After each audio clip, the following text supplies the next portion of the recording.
Welcome to another episode of Junior Achievement of South Florida's Recipe for Success. Just as there are no two recipes that contain the exact same ingredients or measurements, there are no two success stories exactly the same. Recipe for Success features entrepreneurs, visionary leaders, and innovators of all ages who will share the ingredients that make them successful. Here's your host, Laurie President and CEO of Junior Achievement of South Florida. We are live on the set of Recipe for Success out here at JA World Heisinger Center at the Lillian S. Wells Pavilion.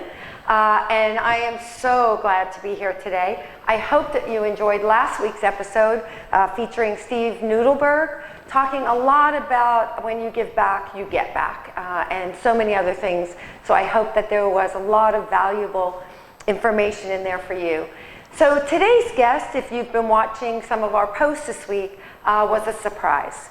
And I knew that if I didn't write a few things down, I might forget because I'm a little nervous about today and really excited to bring this guest to you. So today's guest has been a mentor of mine throughout my life. She is my greatest role model, always been there for me no matter what, up, down, anything that's happening, always there and always ready to guide me and help me through it. One of my biggest cheerleaders, if not my biggest, and has absolutely been the person who has taught me right from wrong and helped me to develop the important values that I hope and I think that I carry with me today. And I'm so proud of her.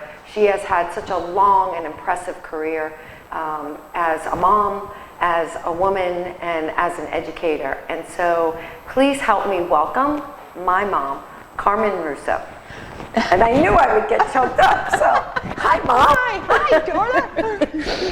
Thank you for being here. Well, Here, thank you for having me. I'm just delighted and thrilled. Got it? Yes, this is very exciting. Yes, so I don't think my mom ever thought she would see me hosting a talk show or a video show, but here we are. I know. And you know, I couldn't, as I was thinking about guests and we're booked out through January and February, as I was thinking about people who have so much valuable experience and knowledge that they can bring to our viewers, you are on the top of my list. And so you've done that for me, and so I wanted to bring that to everyone else.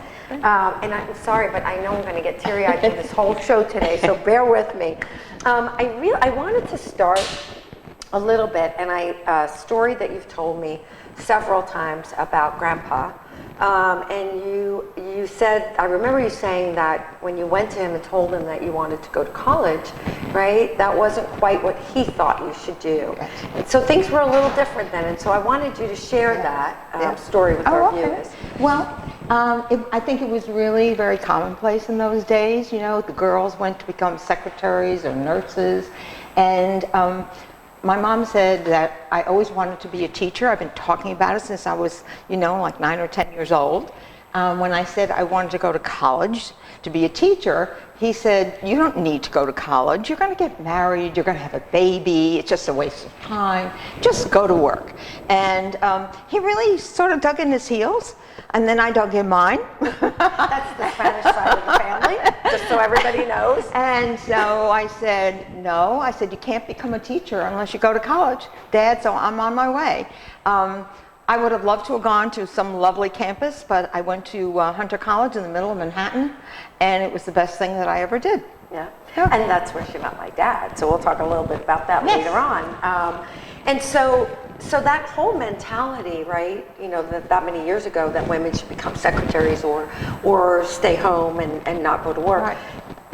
Do you think that's changed for today, you know, for the better for women? How have you seen the world change? Oh, absolutely. All right, thank goodness. Yes. Thank goodness. I mean, you know, there's still pockets of resistance here and there, but I think that we're probably in the best place ever as far as women, not only being in the workforce, but being able to break their own little glass ceilings.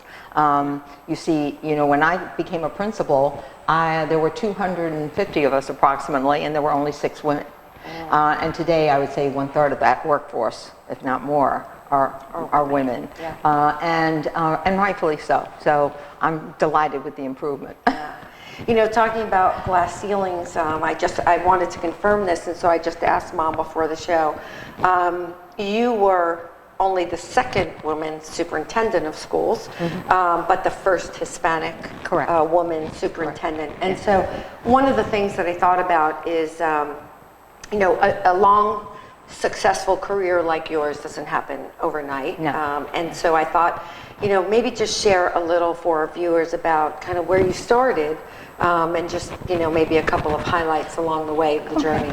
Well, it was really quite simple. We were a typical Hispanic family. I went to 7 schools from kindergarten to 12th grade. We moved. We followed the jobs because money was an issue. And I went to Wall Street when I graduated with a business and education combination. So I went to Wall Street for a year and then said, I've got to get back to the classroom. So I taught. I was assistant principal, a department chair, they call them these days, principal of Morris High School in the South Bronx. And that was the beginning of being in tough places. So South Bronx, Fort Apache area, as people know it.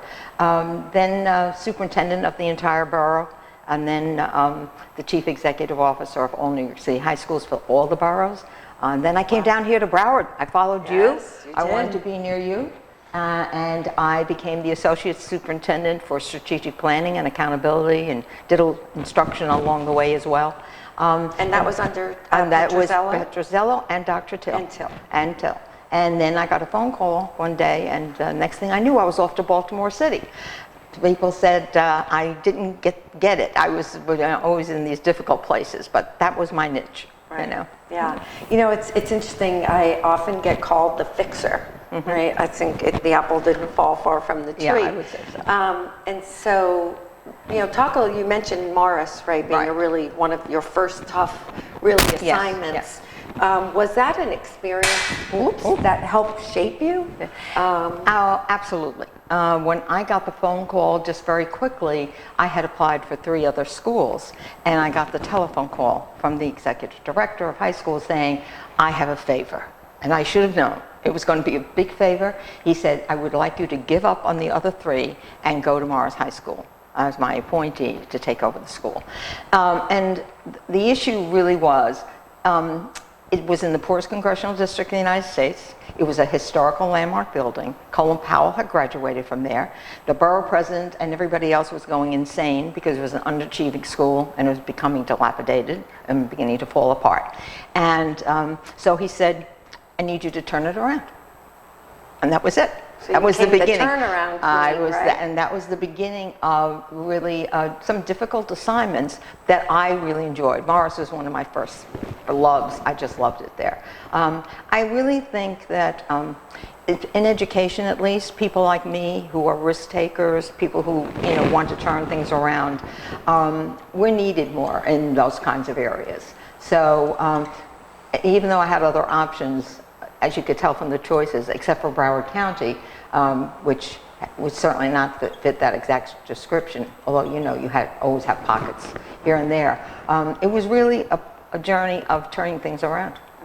Yeah, and I know that you do have a track record, even here in Broward, of turning schools around, yes, right? Yes. So fixing things, and I've had a couple of experiences as well with nonprofit organizations, right, very similar.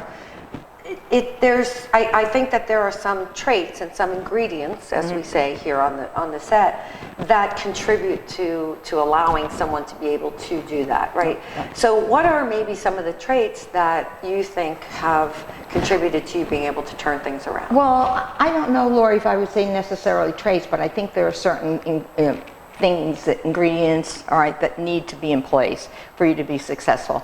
And the first one I would say is if you're in a marriage or a relationship, that person really has to support you.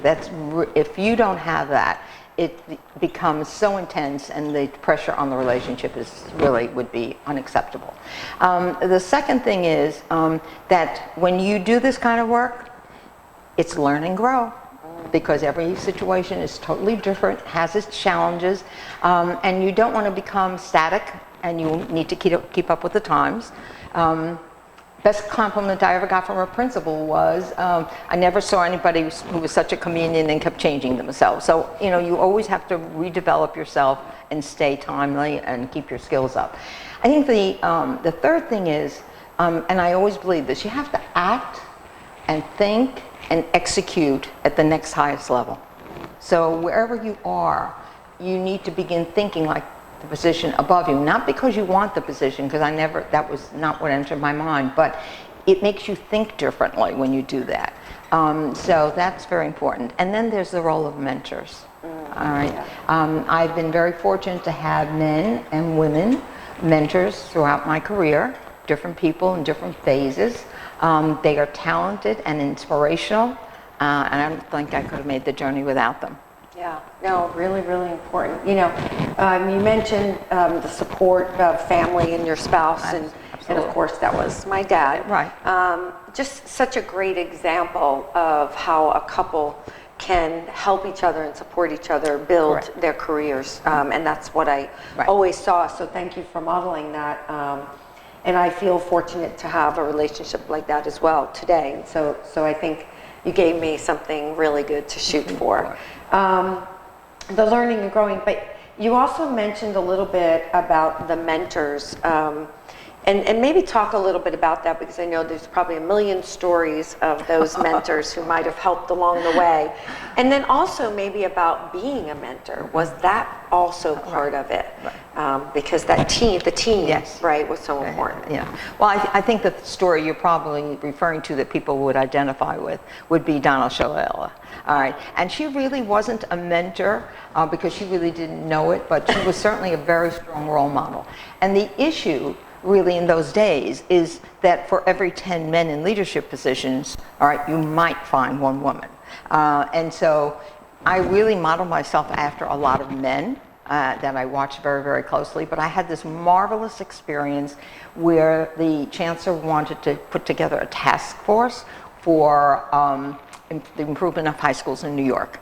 And Donna Shalala and Mike Champagne, the president of Teachers College, co-chaired. So I spent, and then around that table was the president of the union, the teachers union, which was a woman.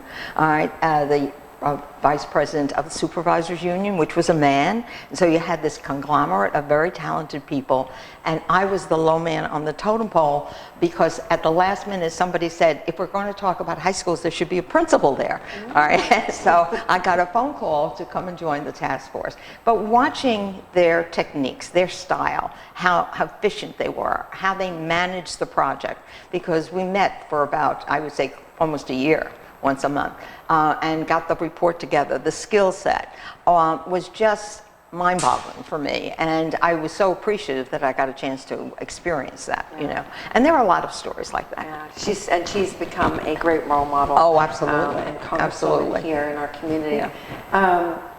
You know, let's talk a little bit about the opposite of having mentors and role models, but being a mentor and a role model. And so when you are running a high school or a large school district, right, you can't do that alone. No, oh, absolutely not. One of the things that I would really must mention before I go off air is that you don't do it alone. And one of the things I was able to do, because my superiors empowered me, was I was able to change leadership positions, not for myself, but for the people around me. So I was able to surround myself with the very best people I could find. And it was a mix, you know, Hispanics, African Americans, whites, females, males. I was only looking for one thing, the very best person that I could find. And I did that in all three school systems. And because you cannot do this work alone. Right. And you learn from one another. So that's truly very, very important. And having the support of your immediate, you know, supervisor, which in my case was the superintendents or chancellors, and when they give me some wild tasks to do. When I was head of New York City High Schools, Joe Fernandez came to town from Miami. I do remember one of the tasks you had to do for that. What? They used to have a name for you back then. I don't know that I can say it on air, but it was about birth control. Let's just put it that way. Oh, yes. But we won't go into that story. No, we won't go into that story at all, but it was one of the big health issues of the time, you know. But he came into town, and when I got the phone call that he wanted to meet me, he wanted me for a totally different position. And I said to the person who was the messenger, no, thank you. And he said, what do you mean? I said, well, in Miami, that position is responsible for all the principals and supervises principals. And that's what I wanted to do. And in New York, that wasn't the same position. In order to supervise and support and make high schools better in New York City, you had to be the CEO of the high school division. And so I said no, and I told them why. And then I got a call back. Well, he wants to see you anyway, come on down. So I went to meet him in New York City right before Christmas, and we hit it off very, very well. And then when I got the job, first thing he said to me is, you know, in Miami I started a lot of small high schools, Carmen. I said, yes, you were famous for the small high schools, Chancellor. He said, well, we're going to do it here, so I need you to start 10 immediately. So basically you created that job for yourself, or you kind of the job got him to create the job. the job was there, but Not at the level. No, it was 2 or 3. He had taken the resignations of a few people, and the first job he offered me as deputy chancellor was in the instructional position that had nothing to do with the schools. It was just creating more and more curriculum and training people. That was not where I felt I was suited, and I didn't have a problem saying no. I wanted to be where I thought it was a good fit. And then when they said, why are you saying no, I explained. And so the next thing I know, I was down at this meeting, and the first question out of his mouth was, what would you do with the New York City high schools if I gave you the position? It was a very interesting conversation. Yeah, I'm sure. So I think there's a really good lesson in there for young women, or for women of all ages, is that sometimes we think when someone offers us a job, right, we have to take it. Right. And you don't. And you don't always have to. So being selective and being strategic in getting where you want to go is okay. It's okay to say no. It's one thing for someone to say to you, I want you to do a lateral because this is the pathway up, and they know you and they know your skill set. It's another for someone to offer you a position for which you really, it's not a right match. Right. For your personal preferences, what your passion is, and my passion was the schools and being with the kids. And if I couldn't do that, I would just want to stay where I was. So my reply was, well, I've only been superintendent of the Bronx because that's the position I was in, for 18 months. I have a lot of work to do. I'll stay here and help him from here. I said, so I really don't want to be the chancellor for instruction, deputy chancellor for instruction. And I guess he respected the fact that you said no. That I said no. I can tell you, as a mom, she never had a problem saying no. Never, ever. But always to things that should be a no. You talked. You mentioned briefly that after that, you then came down here to South Florida. I know that there's a track record. Part of that was turning failing schools around. Right. And then you went to Baltimore City. Correct. As the CEO, superintendent there. Yeah. Baltimore City is known as a city very political, right? And has its share of issues and problems. Correct. Can you talk a little bit about that? Navigating the politics of these types of positions. Well, I'm glad you brought that up, because if I were giving you a list of 10 things that, when we had time for that, one of them clearly would be that you have to know how to finesse the politics. I mean, there's no city like New York City when it comes to politics, and I worked under a couple of different mayors. And Broward County had its own set of politics. But Baltimore City, I will say, was unique because, and this varies across the country, in the city of Baltimore, the superintendent of schools sits on the mayor's cabinet. So if you want to talk about politics, I was right in the mix of it. Right in the mix. And there were 40 people sitting around the table, and it was quite awkward because the state had done a partial takeover of the Baltimore City schools because of its poor performance. So I had the Secretary of State of Education as one boss, a brand new school board of 9 people, where my real boss is day-to-day operation. And I was sitting on the mayor's cabinet with 39 other people, and I was the only person who didn't report to him. And I didn't have to answer to him. And so I really, understanding the politics, this was his city, I had moved there for the 3 years. I was extremely respectful, had the conversation with him, that there would be times where I could be doing a lot of things he wanted, because we all wanted a better school system. If you want to get workforce development, you need to have a good school system. But that my real bosses, all right, were the board. And we had, we had that conversation. So, right. Yeah, and that goes, it's not just in education, I mean, navigating boards and county commissions and city commissions. It's all the those same. It's things all are very, very political. in corporate as well. Right. So not always an easy thing. And I think that sometimes can actually be the downfall sometimes of leaders when they don't understand how to finesse and navigate politics. I probably there were two big challenges in Baltimore City. I was there 3 weeks and I realized that there was a deficit, even though when I asked the question at the interview, they said no, they had a reserve. That deficit ended up being $45 million, and I got permission to get an audit. All right, and then the second thing is that there were a lot of different power brokers in town, and one of the tasks, I would say, one of my goals was to get some of that Gates money that was going around. At that point, education was the Gates Foundation #1 priority. School systems that were the size of Baltimore, 85 to 100,000, were not getting Gates money. It was the big guys, New York, Chicago, LA. And I started picking up the phone and calling my friends in the philanthropic world. It took 18 months. And lots of roundtable discussions with the activists in town, and mayor's people and everybody, and we got $20 million. Wow, that's quite an accomplishment. That was an accomplishment. And it's part of the legacy, right? Yes. And we can leave a legacy like that impacts children. And a lot of that money was specifically designed to help improve the schools, which was the reason they hired me. Right. I found out later that the reason they hired me, I didn't think I was going to get the job, was because of my track record in New York City as head of high schools.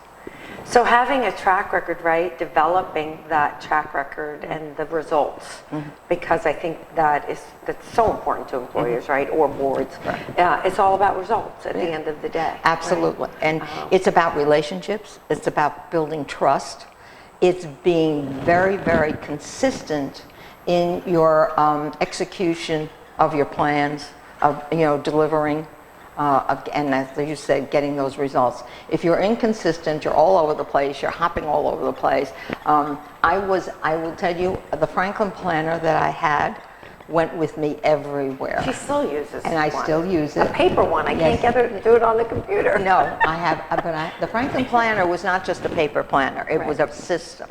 And when you were doing long-range projects, I mean, it was perfect because of the way it was established, and you can move it around. So my technique was, if I wanted something done by June, and it was September or October of the previous year, I would back map everything.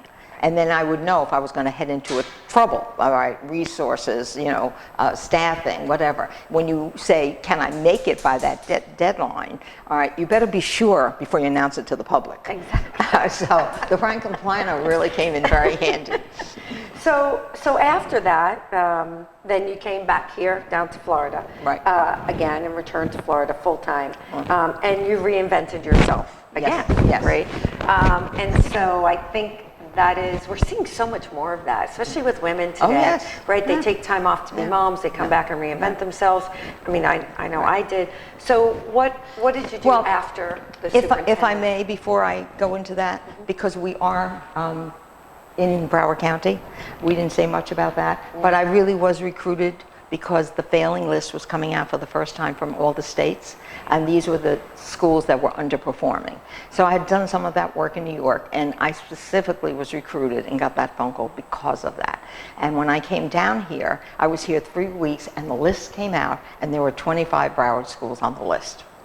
And Frank Petrosello had a cabinet meeting and said, I got the list today, guys. All right, who's going to volunteer to straighten them out? Did you volunteer or did you get volunteered? I got volunteered. And we had 3 years, and we had a very intensive plan. And he said, Carmen, I guess it's going to be you. You're the rookie, by default, it's your job. And I said, well, we need to talk about how we structure it, because I'd done a lot of that work. And so he went along with everything I requested. I said, I have 3 things to request. And the entire cabinet was looking at me like, is she nuts? She's telling him in front of him. I said, we can discuss it later, but there are 3 important ingredients, and we'll do it. And we did get them all off. And then about 4 or 5 years later, I called somebody down here when I was in Baltimore, and I said, how are they doing? And they said one school slipped, and we grabbed them real quick and got them back on, so all 25 are still off the list. And that's institutional change, and that's very, very important. But then, and it's difficult, right? Because you're difficult. Changing a culture Right. As well. And sometimes, and it's funny, I've heard this, so as I go around town and people who knew you when you were in the Broward County Public Schools will say, oh yeah, so I get mixed feedback, by the way, which That's okay. I know that there is about me as well, because I think That's okay. when you are trying to get results and you're trying to change a culture, there are going to be people who love you, Right. Because they know that this is what's needed to get the results. Correct. And there are going to be people that don't like us because they don't want to change. No. And they don't want to change the way they're doing it, or they Correct. don't care about the results. And so I think, as for me as a woman, knowing that it's okay if everybody doesn't like me. At Right. the end of the day, Right. it's about getting those results and making a difference. Well, maybe I can tie two things together, because you asked me the question. When I retired, I opened my own company, consulting company, and focused on organizational change, because that was my thing. I did most of my work on the East Coast by choice. I didn't want to be bouncing around to the West Coast. Lots of work in New York State and along the coastline. And then I had the opportunity to do some work with the principal, which I think illustrates your story. I did work for him before, and he had an underachieving school in this part of Queens.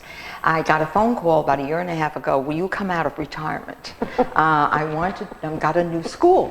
And I said, well, you don't need me anymore, you know, you're this really great principal. And he said, no, you don't understand. I was principal of an underachieving school, and you and I worked together for 2 years, and we had all these wonderful things that we did. They just gave me an overachieving A school. Carm, I don't know what to do with it. You have to get up here. And so we did a retreat, because his staff was pushing back. This was a brand new principal taking over from the founding father of the school, which was an A school, but he was put there because they were already beginning to see the cracks.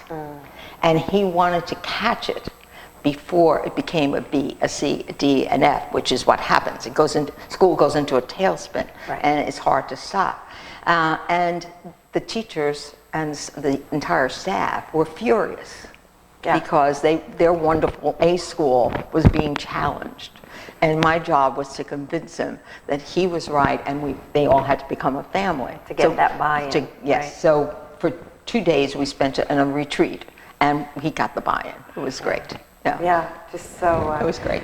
So great. So one of the things we do as we talk about this, and as you've been talking, I've been writing down some of your ingredients, and we read back your recipe for success. And certainly it's not, I'm sure, a complete recipe, because with a career as long as yours, there's probably 10 or 20 other things that you could add to this list. And the stories, I know, go on and on. And I'm one of those that can listen to these kinds of stories. My grandfather, right, Grandpa Nick, he would tell us stories about the older days, and how during the Depression and all that, and I was just be riveted to the stories. And so I really love keeping history alive, but so many valuable ingredients and so many lessons. So I'm just going to share some of these of course. with our viewers. So the first thing I heard when you talked about your dad saying you should not worry about going to become a teacher was somebody who was extremely determined.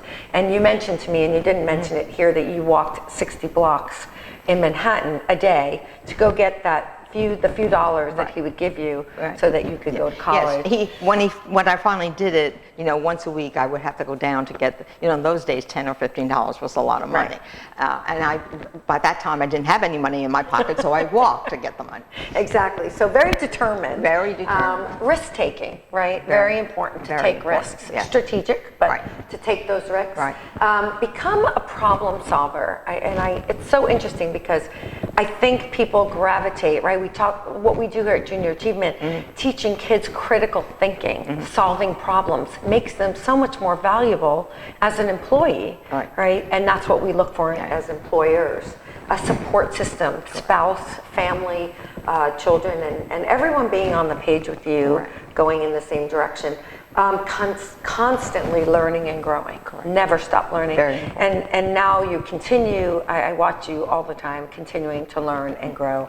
And I don't know that she's ever going to retire, but keeping current and staying relevant. Absolutely. Not only, as you can see, Especially my mom, in the world of by the way, technology. I call her every day, and you know where she is? She's in the beauty parlor. She's getting her nails done. So she's always staying current, and she's always making sure that fashionably she looks great. And so in every way, shape, or form, But staying current. the work and is very relevant. important to me. Yeah, I know Very, that. very It's always been that way, and I get it now and from watching you. Act, think, and execute at the next level. Right. I thought this was critical. Sometimes we're so focused on where we are, or this part, right, the highest level of where we want to go, that we miss looking at the next level and what we need to do to get there. And so I thought that was such a great point. And not something you ever told me, so I actually learned a new one today. Okay. Mentors, both men and women, Correct. and surrounding yourself with the best and brightest people, both above and below you, being selective. And this was really interesting too, and I think you taught me that, I'm sure most people who know me would say she taught me this, that it's okay to say no. Yes. Right? And it's It is. okay to ask for what you need Correct. or want in order to do the job. That's right. So being selective and being forthright, passion, being passionate about teaching and impacting young people, navigating the politics, right? Critical. So important. There's politics everywhere. Everything. There's politics Everything. everywhere. Everything, even in families, Oh. there's politics, right? No, not ours, but there's everybody politics else's. everywhere. Relationships, building relationships. You talked about the GATE grant that you received, and that a lot of that was over 18 months, building those relationships within the community, building trust, very important for a leader. And then strategic and consistent execution. Absolutely. That consistency.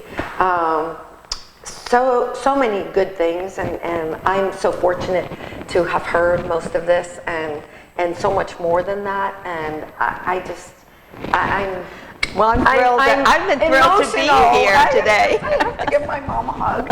I love you. I love you too, and I'm very proud of you. Thank you. This wonderful facility. Thank you did you. such a great job. Well, you did a great job, obviously. Look at me.